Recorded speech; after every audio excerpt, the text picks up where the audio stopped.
pensais pas vraiment un jour me retrouver en train de choisir le cercueil de mon frère. C'est pas possible. Moi non plus.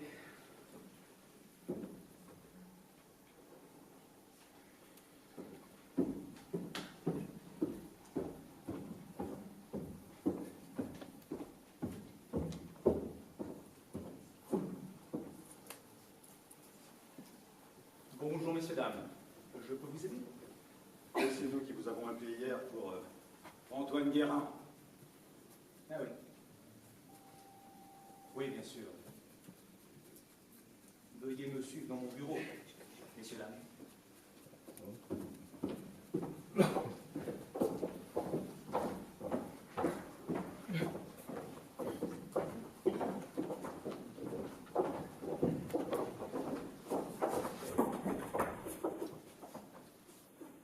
Bien.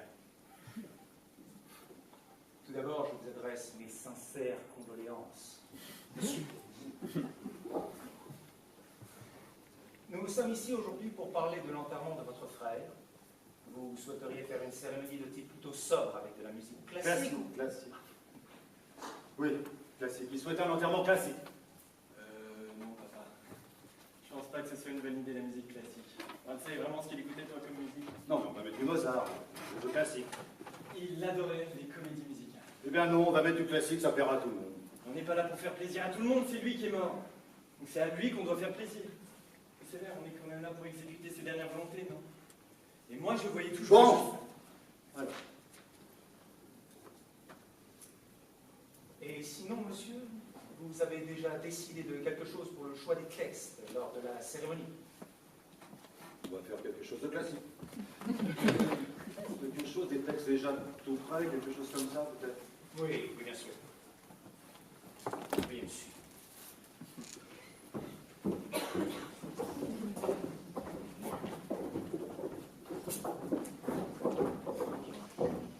Alexandre, on pourrait quand même demander à ses amis, non? Ils ont peut-être quelque chose à dire. Ah, certainement pas, non. Ses amis. Je te rappelle que papa et maman seront là. Je comprends, hein, ses amis. Je me rappelle bien de ses amis, c'est sûrement les mêmes qu'à l'époque. C'était juste n'importe quoi. Je ne suis pas sûr du tout qu'on va les inviter. Hein. Mais vous n'avez pas prévenu tout le monde déjà. Mais ça va être publié dans le journal de la ville. Et de toute façon, tout se sait dans ce patelin. Donc, t'imagines si ses amis apprennent qu'il y a eu son enterrement et qu'ils n'ont pas été conviés? Ça va être un scandale. Et moi, les scandales dans la famille, j'en peux plus. C'est bon, on va les prévenir. Ça va être un sacré bordel.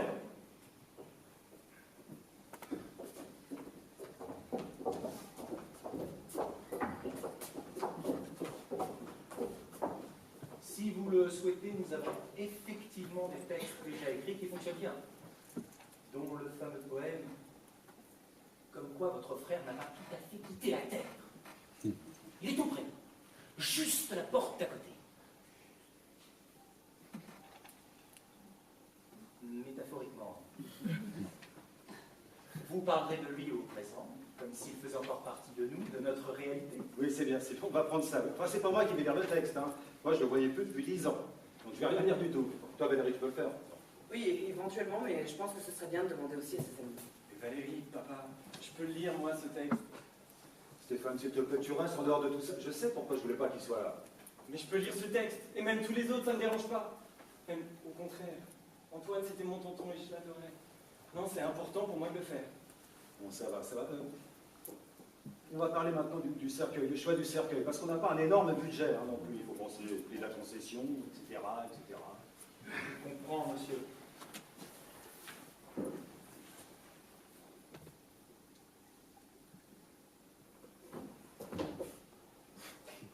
Pour un cercueil classique et peu onéreux, vous avez le chêne.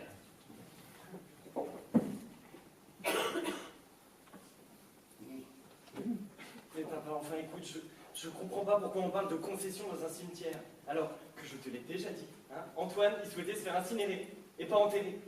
Et qui plus est, il souhaitait que ses cendres soient éparpillées dans la baie de Bénodet. Donc oui, on s'en fout un peu de la qualité du cercueil, non? Mais il est hors de question d'incinérer qui que ce soit dans cette famille. On ne l'a jamais fait. On va pas commencer avec mon frère. Ça ne se fait pas. Mais il y a un Ça ne se fait pas. On n'est pas toujours obligé de rester dans les normes pour bien vivre. Hein. Mais c'est vrai, il y a juste à respecter ses paroles, ses envies, ses volontés. C'est dingue, ça. Écoute, Stéphane, je ne pense pas que M. Salini a envie d'écouter ces discussions stériles. De toute façon, tout ça va se finir au fond d'un trou.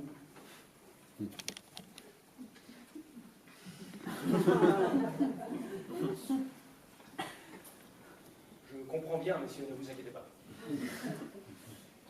Et pour les poignées, monsieur? Voyez, Dorés. On les prend dorés, les poignets. Hein, papa?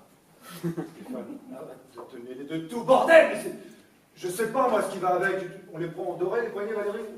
Oui, je sais plus, mais vous me perturbez là tous les deux, donc moi je suis en train de réaliser qu'Antoine est mort et qu'il me manque déjà, alors les poignets dorés, j'aimerais juste qu'on passe à autre chose, d'accord? Bon, on prend les poignets dorés, très bien. C'est noté, monsieur, les poignées d'oreilles.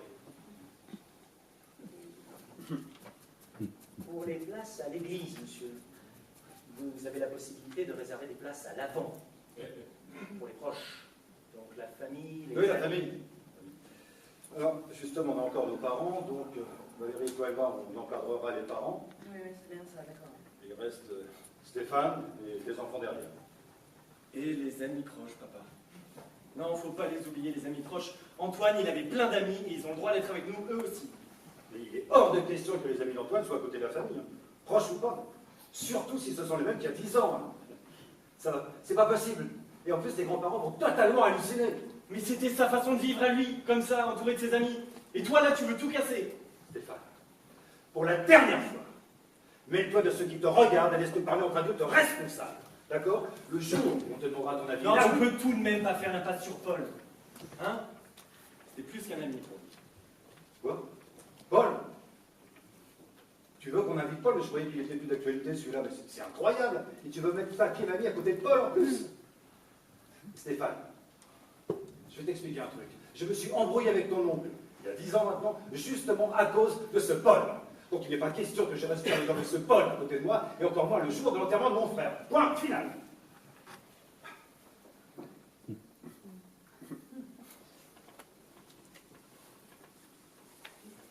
Bon.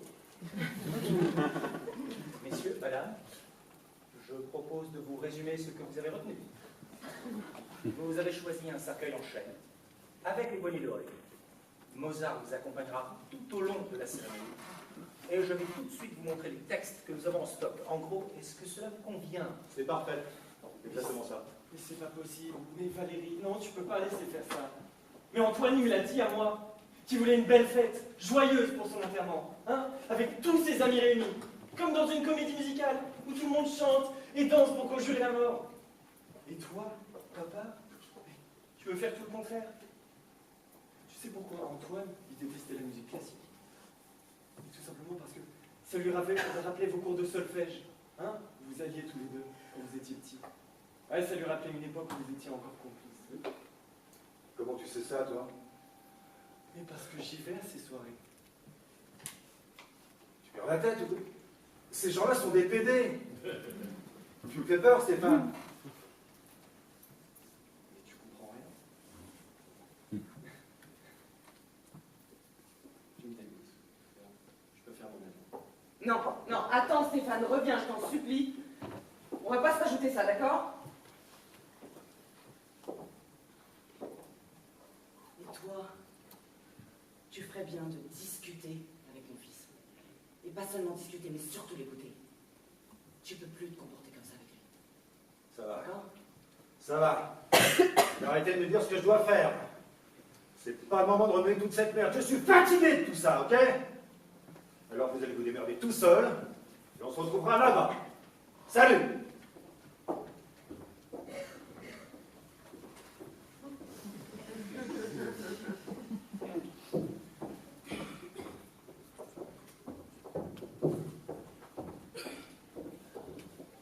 Je suis vraiment désolé, monsieur.